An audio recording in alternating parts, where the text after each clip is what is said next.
So welcome to Zoom Best Practices and Tips. So if you have been in the Google Meet session and learned about this tip already, I'm recycling it. So a lot of the tips will be similar, but we're just using a different tool. So if you have someone who joins your meeting and they don't have sound, there's no way to communicate with them. Have handy something to write on, dry erase, paper, Sharpie marker, something that they could see easily. Somebody might be on a small screen device like a phone, so make sure it's dark and easy to see, even on a small screen. Now, if I move forward here, another tip for you. It's going to be a little bit about your sound yourself. I've made the accident of starting a meeting. My computer was muted. I just had the sound off because my email was chiming all day. I didn't really care for that. So I muted the computer. Then I started my meeting and I was stuck. She couldn't hear, she's waving, and it was all my fault. So it was me. I had to unmute. Also, maybe you were using your earbuds earlier in the day and now for your class you're not going to use them and they're still plugged in. Well, make sure you don't have something plugged in that's preventing you from getting your speaker sound out. Now, to tell you the truth, if it was my choice, I would use something like this just from a phone. They work pretty good. And I would use them because this way the sound is going into my ear instead of the speaker sound feeding back out and getting picked up by the computer. Sometimes that creates an echo. So these are sound tips for anybody using Zoom, Google Meet, any video conferencing.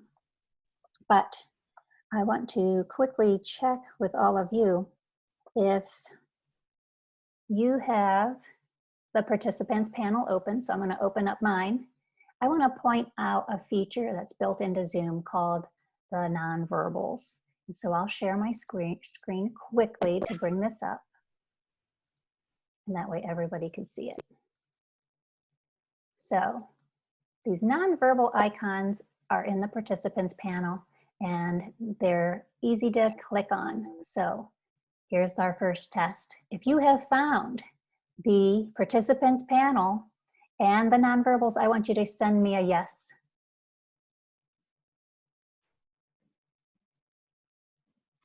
So we're waiting to see all those fill in. So you can check for understanding, you can be very interactive and get nonverbal response. And this is even better than what you would check with 1 or 2 kids being called on in class. This is giving you a 100% notice. So if I am clicking in there, I'll see different icons, as well as students who are off task and choosing different icons. So I want to show you that in my projection of my screen, you guys don't see that I can raise my hand. Well, I'm the host, but you all can. So show me quickly that you can raise your hand. And now look what's happening on my screen. So the teacher is really going to get attention, but that's just going to be temporary. And when you raise your hand, that'll fade away for the teacher. But there is a feature here where I can clear all of these. So some of you are just new and joining us, so be sure you open your participants panel, and we are using some of the nonverbals that are built in to Zoom. Okay, so Diana Cooper, you might have just joined us.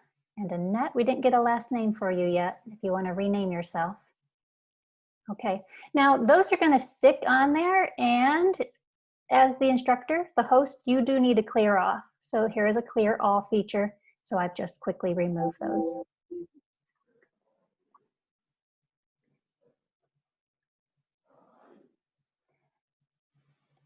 Shelley, I want to check on you. Do we have any questions in the chat or anybody need attention before we go further?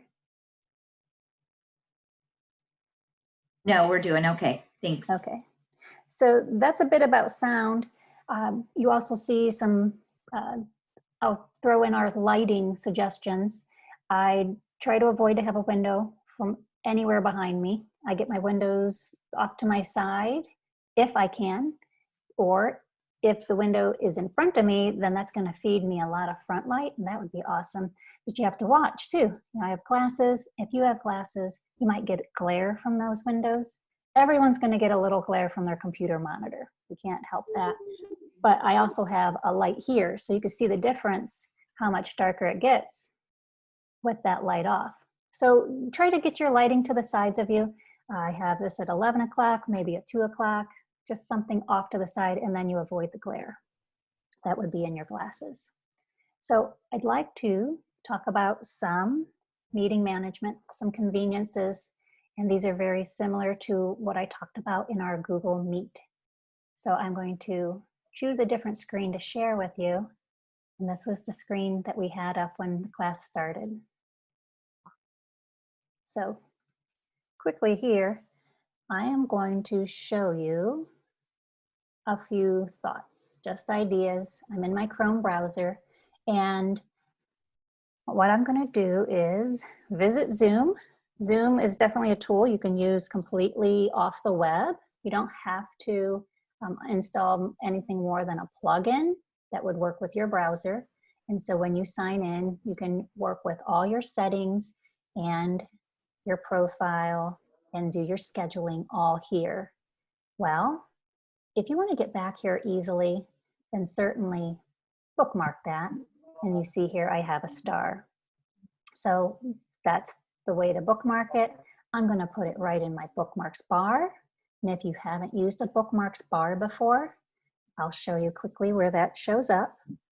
So in Chrome, I'll have these 3 dots. And then I can go to bookmarks. And then I can show the bookmarks bar. Now I have lots of bookmarks. So where did that go? Well, if you have an overflow of bookmarks, it's going to go to the bottom of that list. And so now I can grab that and bring it up. And I have some folders even, so you can create subfolders. And this, boy, took a lot of real estate. So if I click on it and then I click on the star here, it's going to let me edit that. And I try to save as much real estate on the bookmarks bar as possible. So I wipe out the whole name, and then I can click on done. Now, if I wanted that in a folder like I've made here, I have all my goodies available, and then I've even made a subfolder. So this is everything I needed for this class, and it's easy for me to get back to every time. Then making a folder, if I clicked on that star, I would do that by going to more.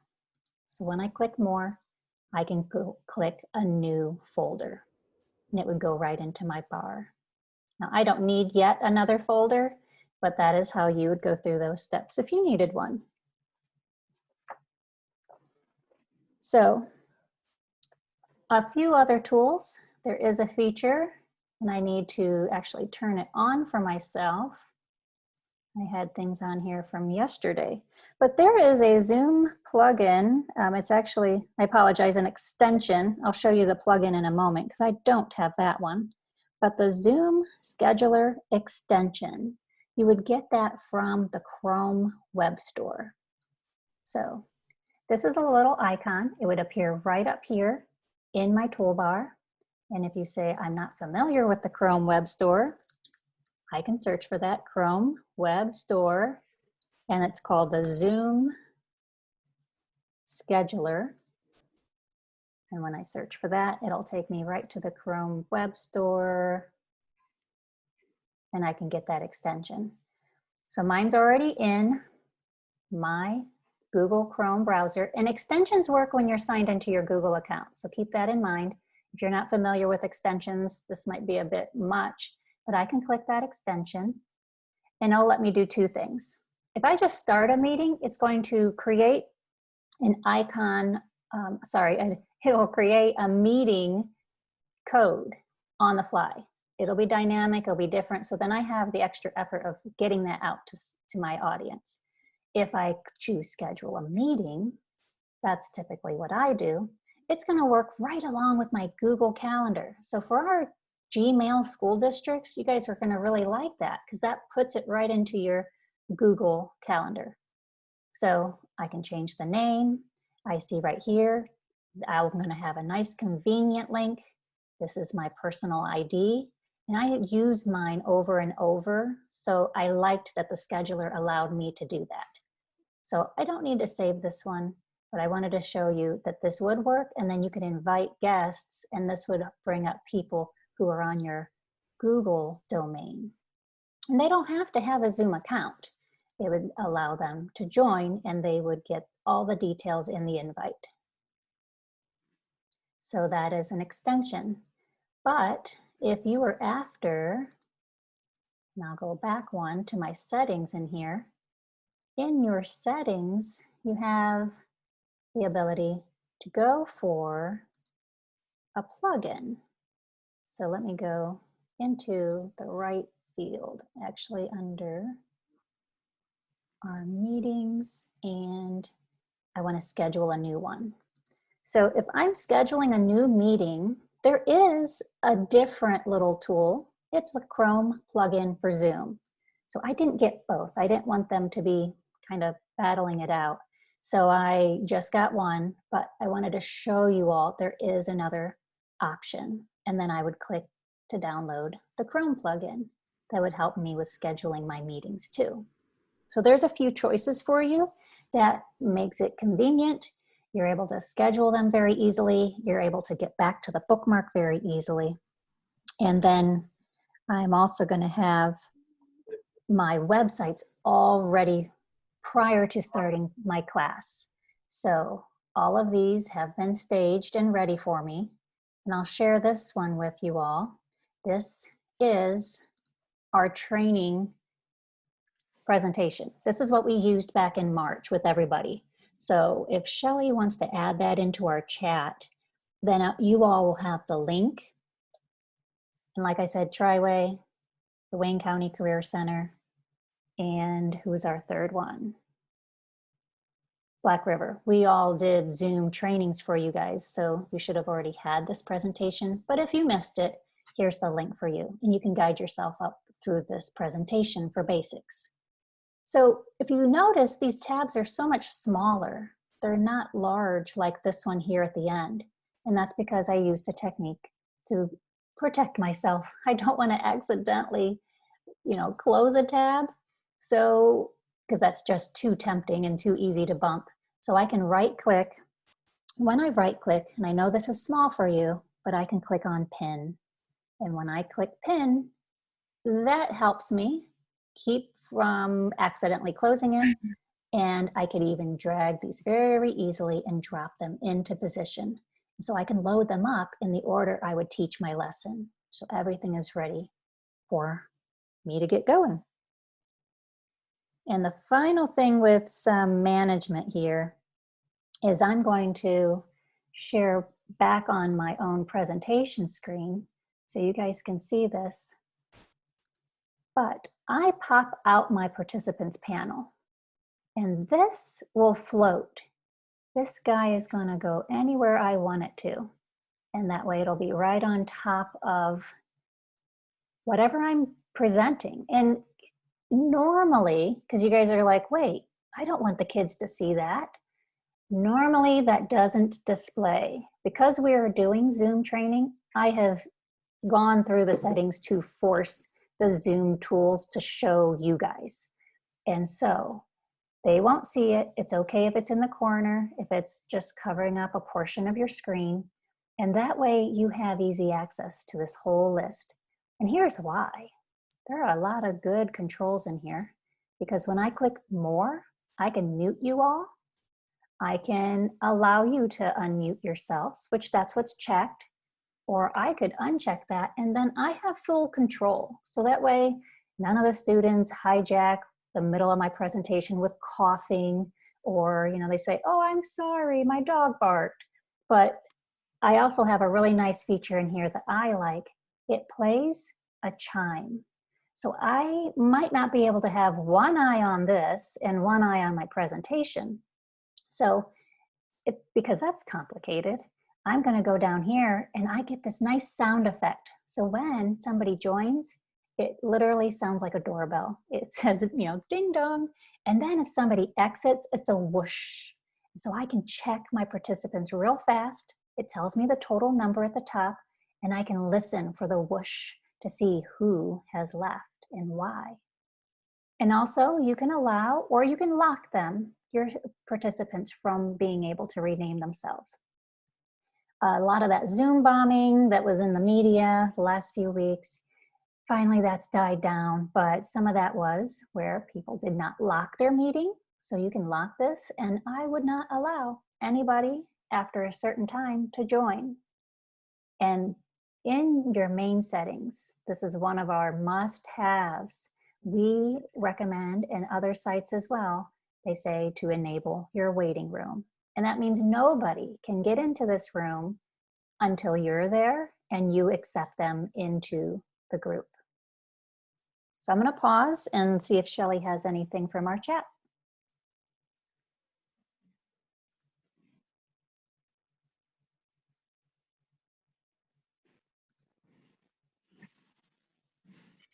Sorry, no, there's not much in there, but those of you, if you're not going into the chat, please make sure you're going in there to get some of these links for some tip sheets, the extension, and the basics presentation. All those links are in the chat.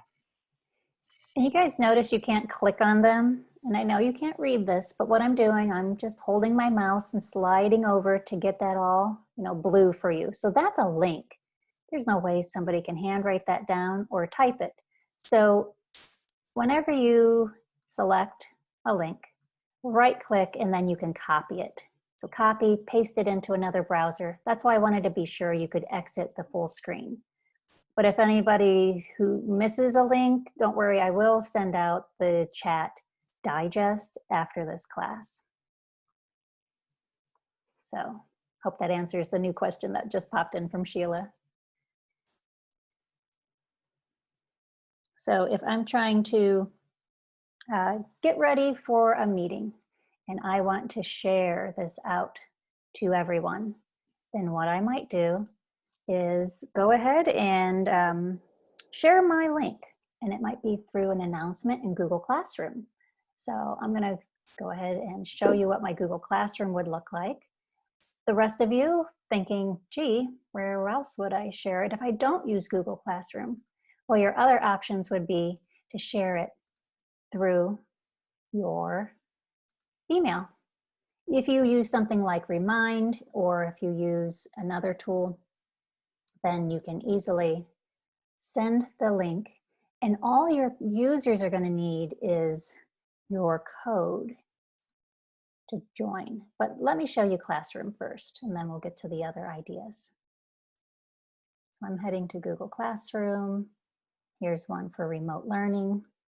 And then I'll see if this was the right class or not. I may have posted this in the other class, so apologies. So in the stream, I posted an announcement. So it's kind of old, but this is what you can do. Put one announcement right into Google Classroom, but I will confess, putting it here on the stream, depending on your settings in Google Classroom, that could easily get buried down to the bottom. So a little reminder too, that if you join with your device, you're gonna need the app. If you join from a computer, it's going to request that you use the Zoom plugin. So there will be something that will have to be installed, whether it's the full-blown application or just a plugin, in order to participate with Zoom. Students or parents do not need a Zoom account at all. So one place is on your stream. A second place is here in your actual class. So if I just came in your classwork, and I'm going to put material, and I'll say this is my Zoom link.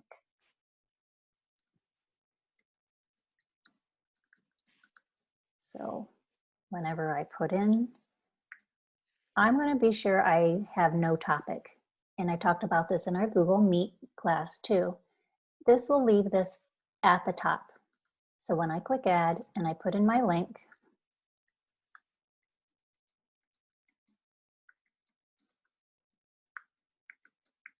So I have this friendly URL and I click add.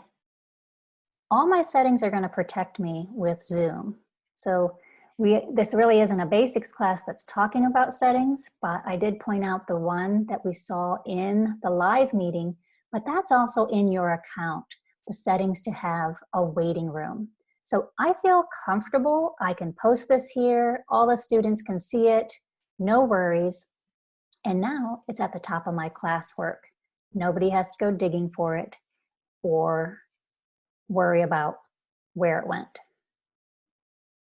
That link, that's useful. That's good anytime. If you've used your calendar to schedule it or this little gadget to schedule, don't worry that you're starting 10 minutes early or late because you still have to initiate the call. You aren't the one, you're not controlled by the application, by the video conference tool.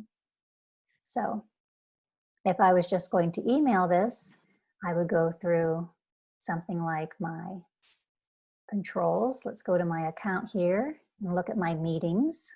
So today, here's our class. And if I click on this link, then it's going to give me everything I need to know. And so here to the right, copy the invitation. So when I copy that, I have everything I want to know. Now keep in mind, folks, if you have people with really bad internet, send them the phone number. Don't leave those out. You can join these meetings just by phone only. Do you miss out on the pictures? Yeah, but if the information you're giving is mostly focused on the sound and the conversation, then a telephone is perfectly fine for joining. Somebody might also opt to join with their computer. If it's an older desktop, there's no webcam typically for a desktop computer. And so in that case, they could use their phone to get their sound, but then they have the computer to get the picture. So they can use a combination. And that might also help if their internet is weak to use the phone for their sound. Now, if you're going to do this and allow people to join by phone, I will say this, check in your settings.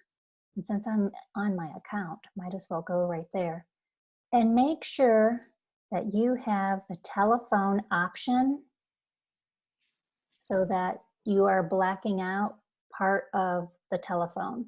So it says mask phone number in the participants list. You don't want to give out a person's full phone number because that's what shows in the participant list, not their name, just their long phone number. So make sure that's on, and then it'll look like this here with the stars in the middle.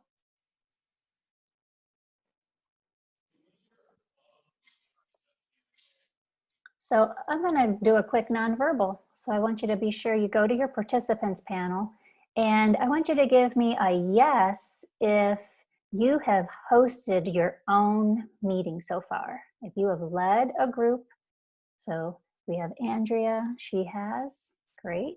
I'm going to go down and call out some of our first people responding. Annette, Bruce Steiner has, Jackie, and Jessica.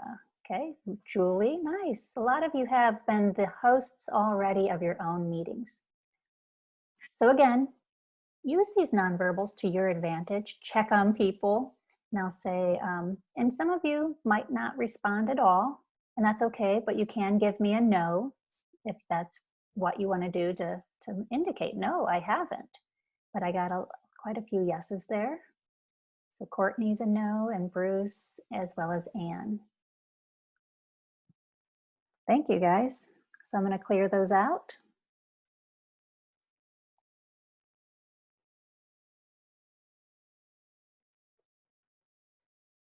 Now, one thing is you want to make sure you do not share your Zoom link out there publicly. You don't tweet it out, and you don't leave the ability, the settings open so people can join before you, or no waiting room. So be sure that you don't allow people to access your link And here's a lot of what was happening early on. Students were also sharing the link out. So if you feel that you've been compromised, then you need to simply create a new meeting and use a new dynamic link that the students don't know yet, and then you basically are starting over again. And so I'll pop in and ask Shelley if we have any new comments. No, they're very quiet. You can tell it's a rainy afternoon. Oh no, I hope we don't lose you guys out there. Stick with us. Might be getting all snoozy too. So here's what I'm going to do next. I'm going to stop sharing this computer screen, and then I'm going to go ahead and switch. But I need to show you how I'm going to switch this. So it's going to probably seem a little unsettling. You'll see me, you'll see my control, you'll see me in a little thumbnail window. I want to switch and use a document camera. So if any of you have brought a document camera home from your classroom, then you have that option. And where you go is right down in the lower left corner where it says, you know, if I click, it's going to stop my video.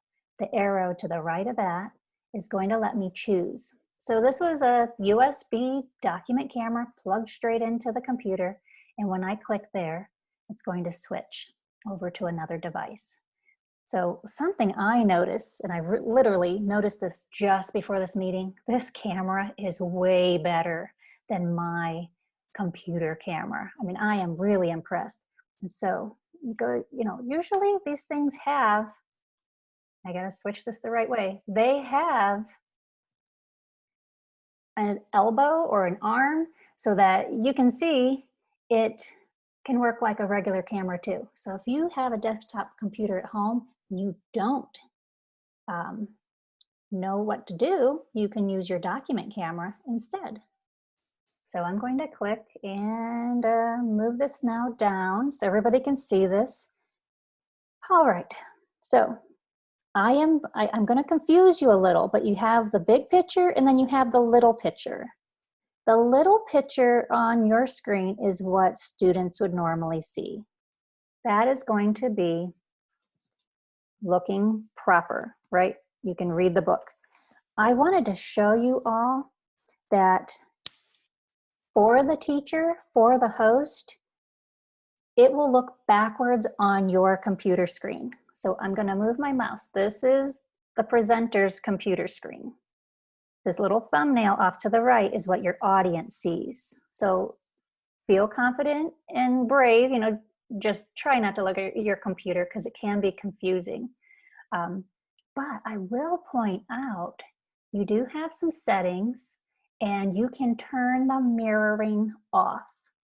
And when I do that in my own settings, and I'll bring that up to show you, whether you're on the web or whether you have installed the Zoom app, there is in your, let's find it, in video, I have a checkbox. So watch what happens. Voila, I get to see it looking forward. Oh, I feel so much better. Honestly, just look at your book though if you don't find this setting, but I'm going to turn mine back on because sometimes that interferes with some of the Zoom backgrounds we'll talk about at the end. So I'll stop this sharing to show you this is what a student would normally see. And so in my document camera, they're going to see it properly.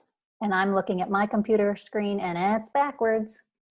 But whether it's books, whether it's regular old manipulatives, and I've turned off that side light because I was getting a little bit of a glare. Your document camera might have its own light.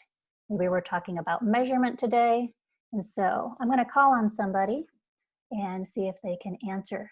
And the reason I'm calling on somebody is this. Zoom has a really nice feature where you can quickly unmute yourself. So if I wanted to call on, I'm going to say Courtney. Now, long as Courtney has not left her mouse in the chat box, I'll say that because that's what we discovered, is that if you left your cursor in the chat box and then you've never clicked anywhere else on your screen, you're not going to be able to use this. So click once somewhere else out of the chat box and you hold down your space bar so she could unmute herself. So Courtney, Courtney Maybach, would you be brave and tell us how many paper clips is this pencil? 5 paper clips long. Okay, she's got it. Now, Courtney, I don't know if you used the participants panel to unmute or did you try your space bar? I held my space bar down.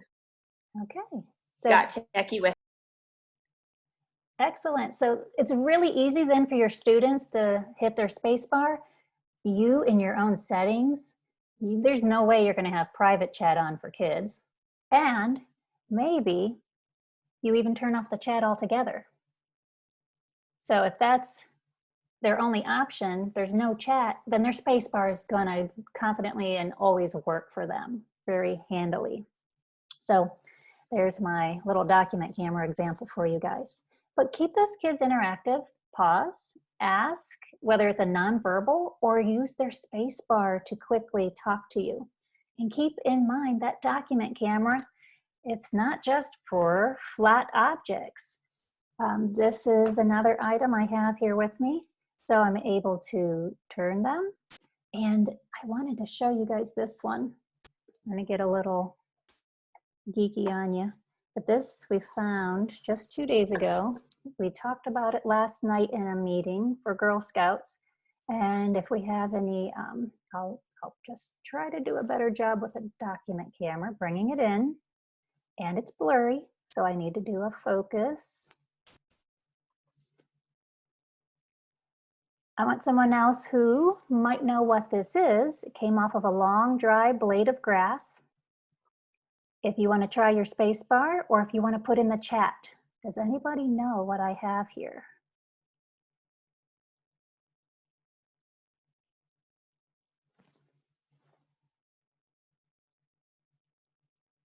No takers? I see them pretty often. So we just found one. I was cutting down the long blades. I'm just going to take a peek. Nobody in the chat has an answer for us.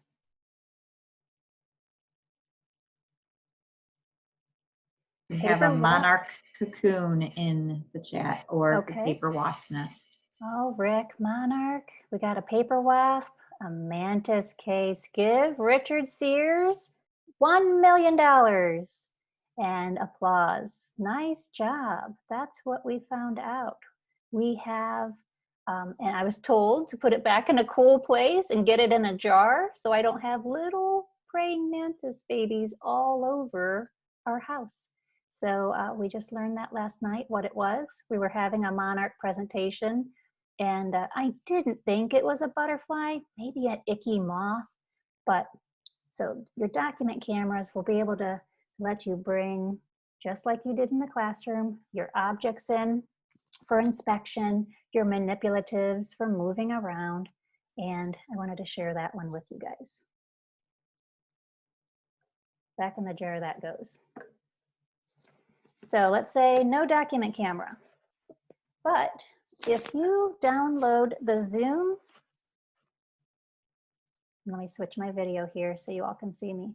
If you download the Zoom application and it gets installed, not just the plugin for the web browser, but the full-blown program, and then you go to their website and you can download their plugin for iPad and iPhone. We have a tool that will let us show our entire iPad screen or iPhone screen, and I don't have to be joined in the meeting at all. So I just plug in my cable. It works for Macs or for PCs, and that's plugged back right into the computer. So what would be the point of that? All right, I could use that as my document camera, or I could play any application to my class. So I'm gonna quickly share my screen only so I can show you all that I have the where you guys would go. So I have this open. It's the Zoom screen. And here I have the website resources, and I would go to download Zoom client. So when I go there, here's the client, and you can download that for Chrome, Windows, and Mac. But I'll say this, for your Chromebooks, it's probably being pushed out from your Google admin. Now I'm going to keep going down because that's where I would get this plugin. So it's only going to work if you install the full Zoom client, and now it's a plugin for Mac or PC that you add. And now I can plug in that device, be it a phone or an iPad. So if I say, yikes, I've got weak internet, that's okay. You're not connecting this device to your meeting through another connection, because that's the way I'd have to do it with Google Meet. I am just plugging in and accessing it like I did the document camera, but I do access it a little differently. So let me go ahead and show you the difference there. So again, I stopped sharing just for the moment to show you all my own screen. So I am showing you my Zoom screen. And in my Zoom screen at the bottom, I have a green square. All of you have this green square too.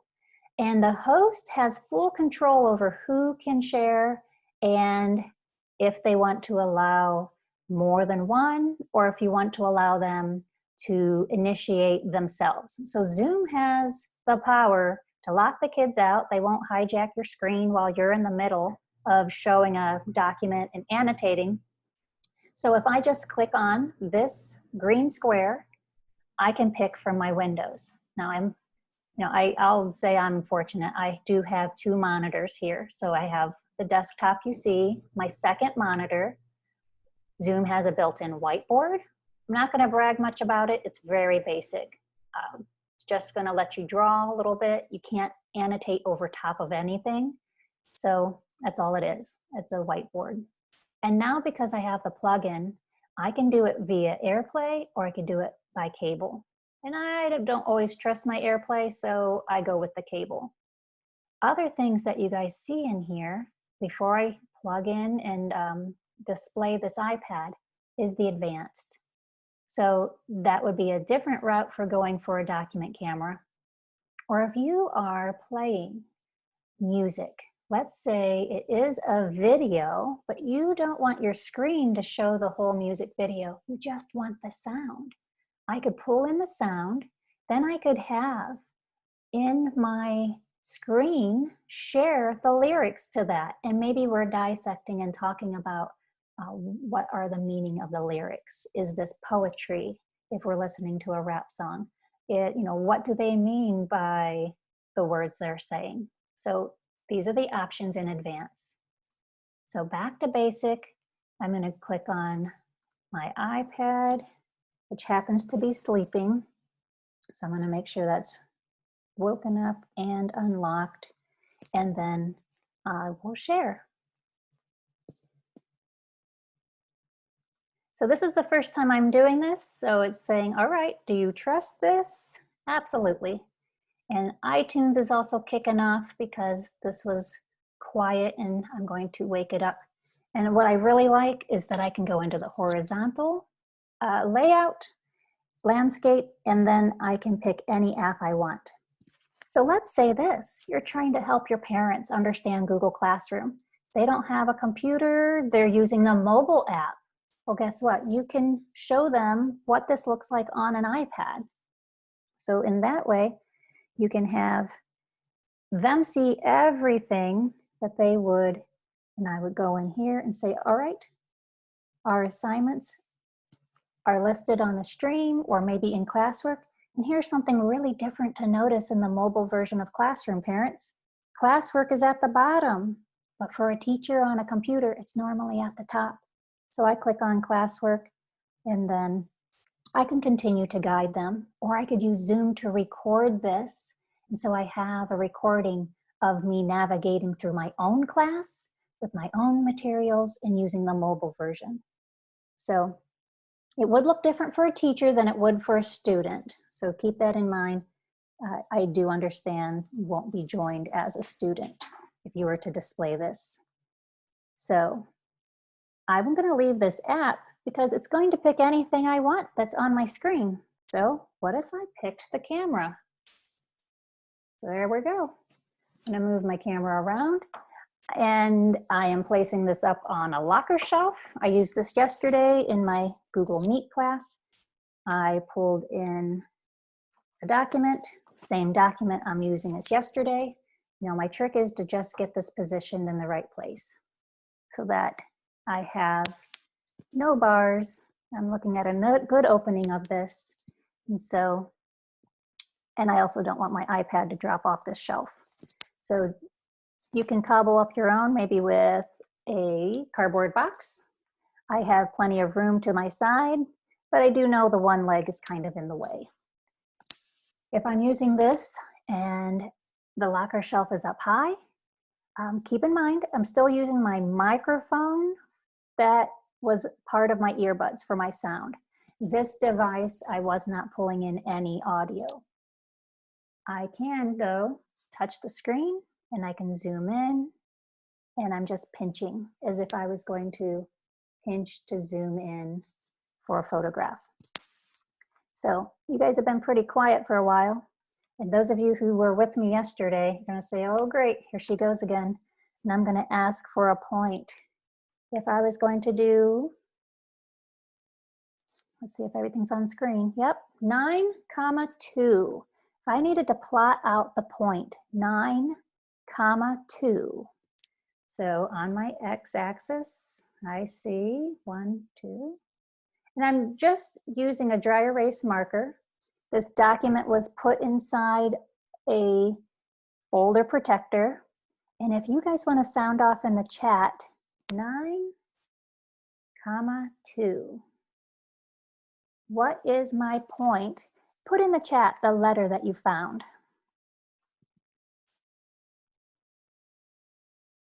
So I'm going to open the chat myself so I can see that. And that's another way, keep your kids engaged, let them know, and we are finding the right answer. So it's formative, right? We see each other's answers. As soon as the first person gives the answer, everybody else can just copy. But here's what I've got. I have got the ability to see all those students participating.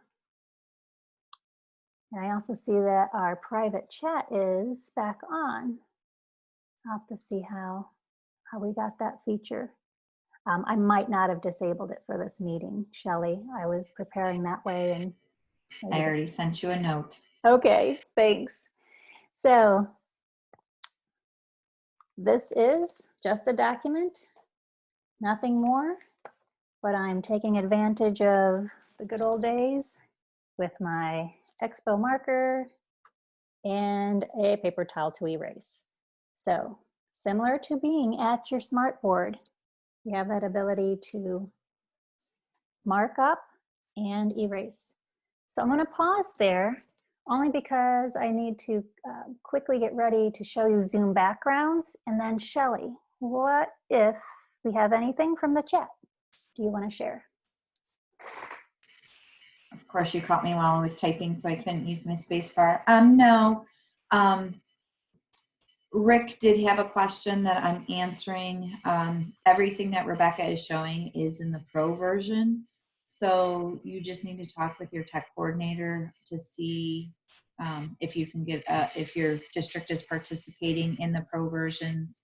And I know Triway is, and then you can get a pro account. But free versions are out there, and most of the things that Rebecca is showing you can do with the free version as well.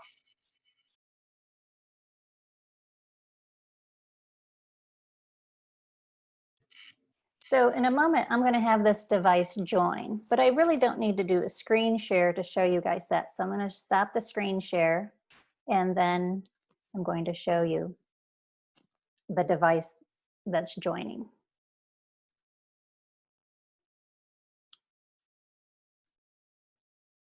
So here I am. I'm going to join this meeting. And what I'm trying to show you here is just a Zoom background. And I'm going to join this. And you know what? I think it is okay for me to just show you that screen after all. That way you guys can see it prior to it jumping onto the meeting. So even though I'm moving this around, I appear to be moving, but my background is not. So people are like, hey, where do I get some of those cool Zoom backgrounds? Well, guess what? You could just take a photo of your own environment, and that way it still looks like you're in your home or in your office. And the nice thing about it, if somebody walks through, they're not going to be seen. So I have that ability right there from the mobile app to join. And I'm turning away only so I can check and make sure you guys are seeing this. So it will hold 9 images across the bottom. Fox has recently released a lot of fun ones. So if you're fans of Simpsons, Bob Burgers, Family Guy, they have those backgrounds. And we're getting ready here now for Cinco de Mayo. And they have some automatic backgrounds as well. But keep in mind, just take a photo of your own environment. The clouds look pretty awesome just before this meeting. So I took a few shots of those. Zoom backgrounds though, there are some nice teacher ones that were shared with me, and I wanna give Bonnie Durden some credit for sharing those. And I'll show you that link here. So she's a Black River teacher who shared them a few weeks back with me. So there's a nice website here from We Are Teachers, and they made these Zoom backgrounds. So when you come here, if you want to use these teachery ones, or make up your own. I mean, if it's going to be a static photograph, it doesn't take much at all. And what you can do is go ahead and download these, but don't download the ones with the girl in them. You have to make sure you pick the right ones. Plus, I talked about the background. So when you get down here, let's say that's the one I want it. It's going to be backwards. So if you have mirroring off, this might not work out, but you might just have to go turn your mirroring back on. So this is the actual file you would download and save. Now I had to do my Zoom background on my iPad because my computer says it's not compatible, and students can change their backgrounds unless you say, all right, that's it. They're distracting. They keep changing them in the middle of class. You can turn them off. And so you can disable the ability to have a Zoom background. If you have a weak internet too, folks, don't use a Zoom background. Really concentrate on getting good audio, get some lighting if you're having your webcam on. Adding the Zoom background is nice, they're fun, and we do want to make education fun, but they're also going to put a strain, especially those animated ones that are going to tax your internet connection. So I'm looking at our time, and I believe we've gotten through our tips here with Zoom and all our examples, except, whoops, let me show you these. If you were not in our Google Meet class, then you didn't see this, but whiteboard.fi is another option. If you say, forget it, no document camera, too complicated. I don't have an iPad or iPhone, because those two options that I mentioned don't work for Android. An Android user, you just need to join your meeting with your other phone and manage having your Android phone work as your document camera. So if you say no other devices, just me and my one computer, that's okay. Whiteboard.fi will let you generate a new class. Each individual student gets a whiteboard, so a code will be generated when you click New Class. And you click this, and it will display the code. Now we're shorter on our time than our other class, so I'm not going to have folks come in here and play, but you get basic whiteboard tools. Another option is GoBoard, and this one is another that does not ask for any privacy of your users. And guess what? It will actually have a camera and a microphone feature, so you can kind of do it all. You might not need Zoom, but you'd need to check in to see what if you can do everything you need for free. If somebody invited, then you need to invite somebody, You have another step, but I'm just going to enter. I have some basic tools. So very similar to your smartboard tools. And if you have a touch screen, great, it'll be easy to draw. Those of you with a mouse, that's for me, I feel like it's drawing with a mitten on, really hard to do that. And more tools. So this will take us to the Desmo graphing calculator that's built into it.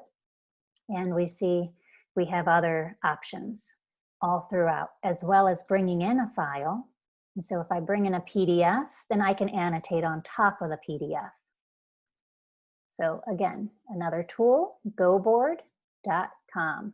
And that board you create will only be live and workable for 1 hour. It does have a time limit. So I'm going to stop again, see if Shelley has anything else to ask us from our chat. Why do you use dual screens?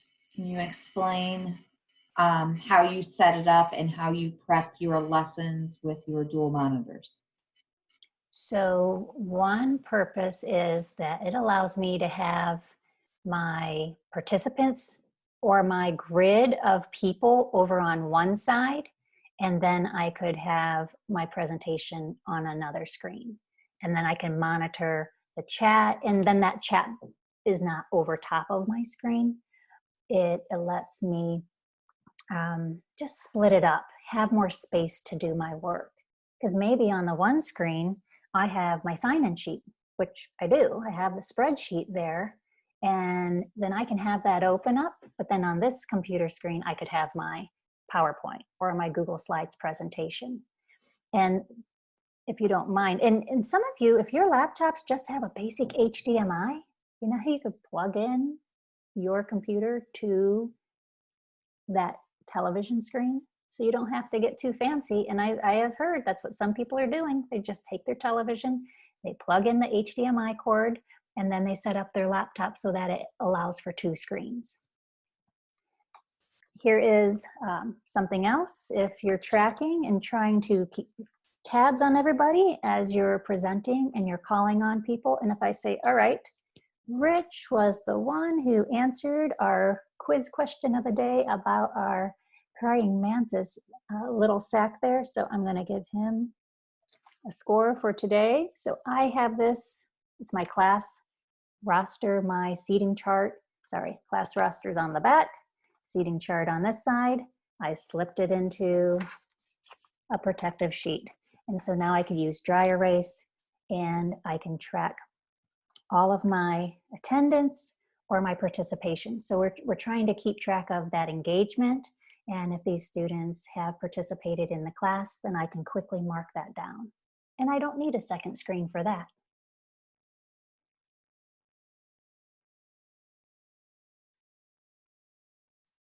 Any other questions out there? Not in the chat, but if anybody wants to unmute themselves and ask a question. And I'm going to stop our